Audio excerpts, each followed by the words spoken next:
Témoignage de grands intellectuels et penseurs internationaux à propos du prophète Mohammed, que la paix et la bénédiction de Dieu soient sur lui. Tout au long de l'histoire, de nombreux grands penseurs et intellectuels, non musulmans, se sont fascinés par la personnalité du prophète Mohammed, que la paix et la bénédiction de Dieu soient sur lui, et par sa biographie. Ils ont salué hautement ses positions et ses principes.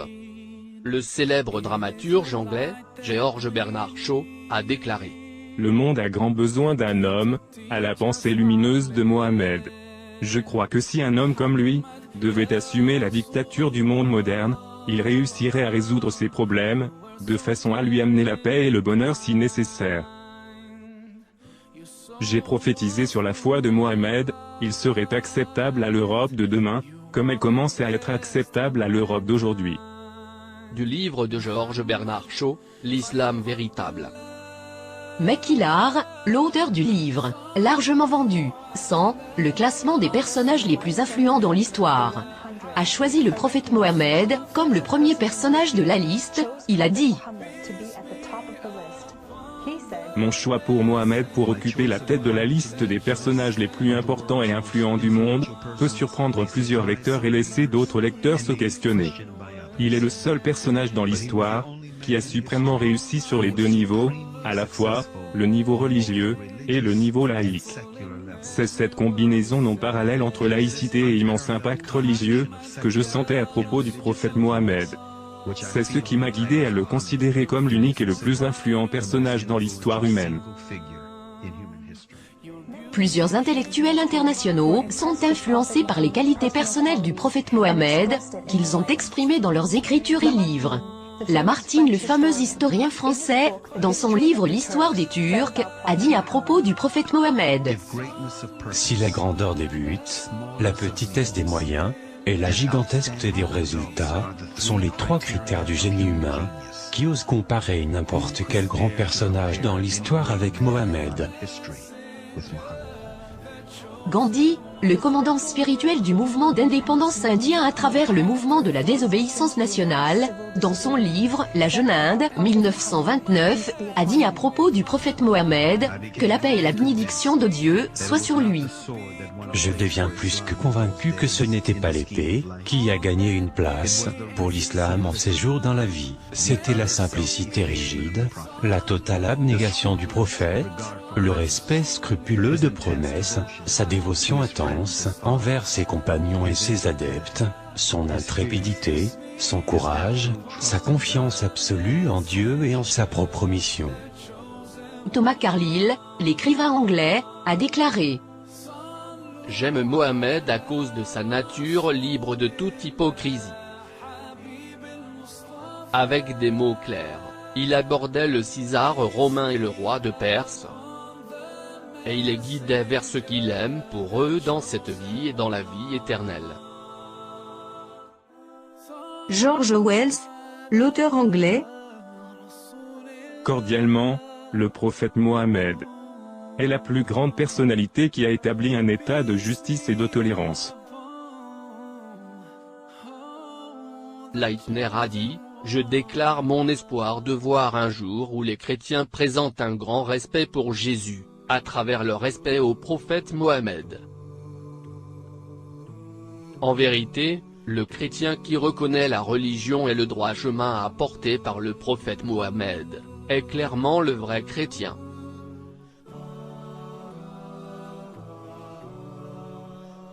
Le célèbre écrivain russe, Léon Tolstoï, estime que la religion de Mohammed prévaudra dans le monde entier, puisqu'il est en conformité avec l'esprit et la sagesse.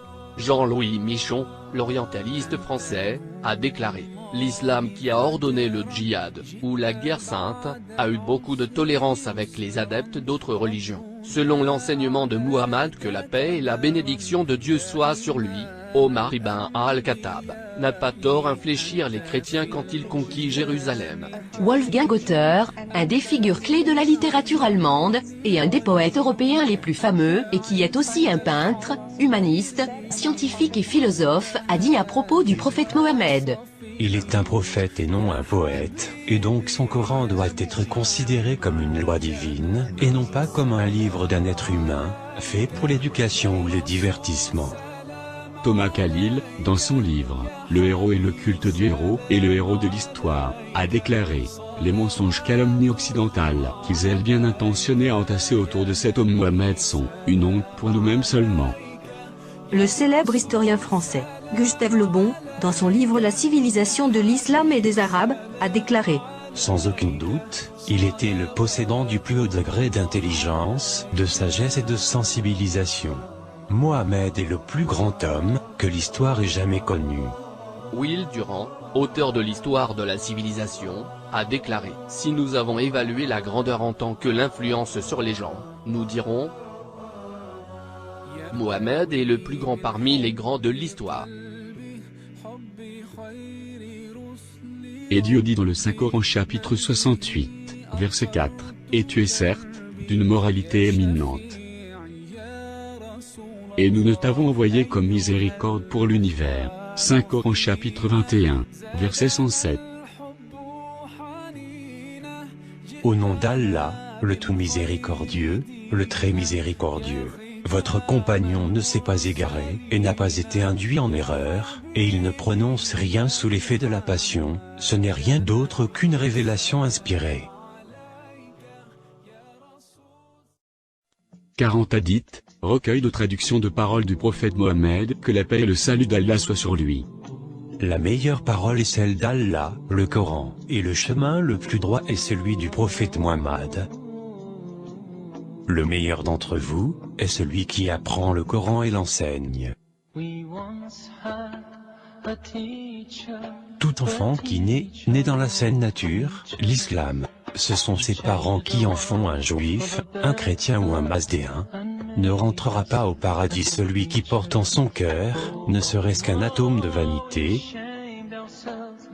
Jamais le feu ne touchera celui dont les pieds se sont couverts de poussière au service de Dieu. Rien n'est plus lourd dans la balance du croyant le jour de la résurrection, que le bon comportement.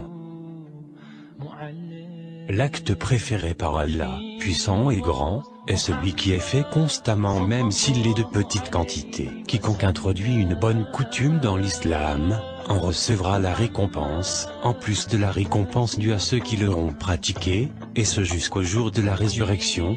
Celui qui croit en Dieu et au jour dernier, qu'il dise une bonne chose ou se taise. Parmi vos meilleurs, sont ceux d'entre vous qui ont la plus haute moralité, et le meilleur caractère. Un bon croyant ne se laisse pas berner deux fois de la même façon. Le meilleur d'entre vous est celui qui se montre le meilleur envers sa famille.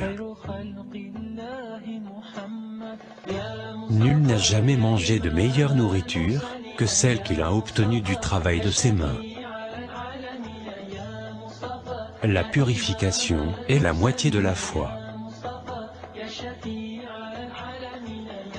Allah ne regarde pas votre apparence ni vos richesses, mais il regarde votre cœur et vos actions.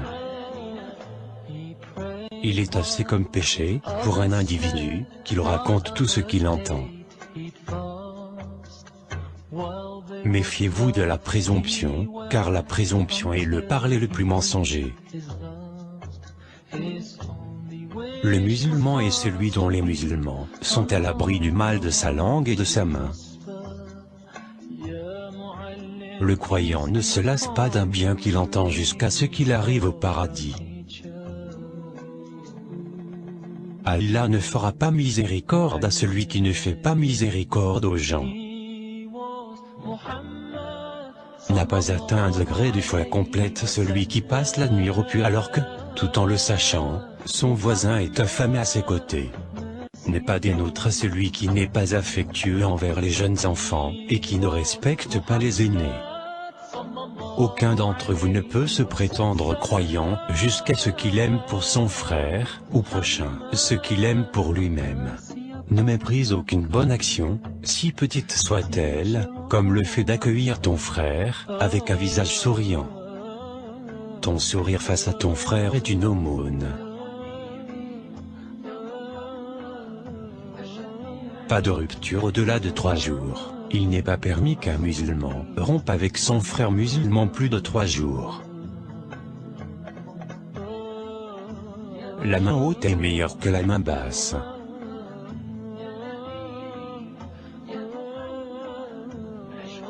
La bonne parole est une aumône.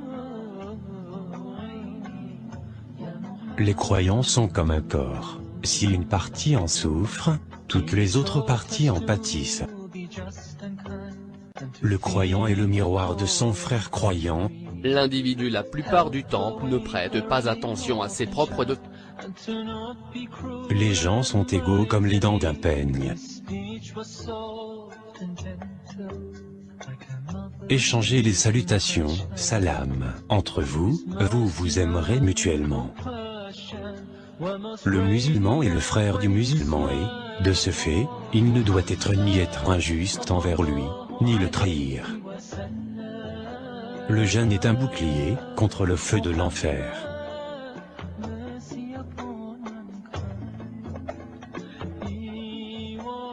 La prière est une clarté. Chaque pas qui amène pour accomplir la prière rituelle, Salah, est comme aumône pour Allah. On demanda au prophète, dis-nous quelle action est la meilleure aux yeux d'Allah. Il répondit, accomplir sa prière à l'heure. La prière rituelle est l'ascension du croyant. La patience et l'invocation d'Allah sont les meilleures armes du musulman. Rien n'est aussi noble pour Allah que l'invocation.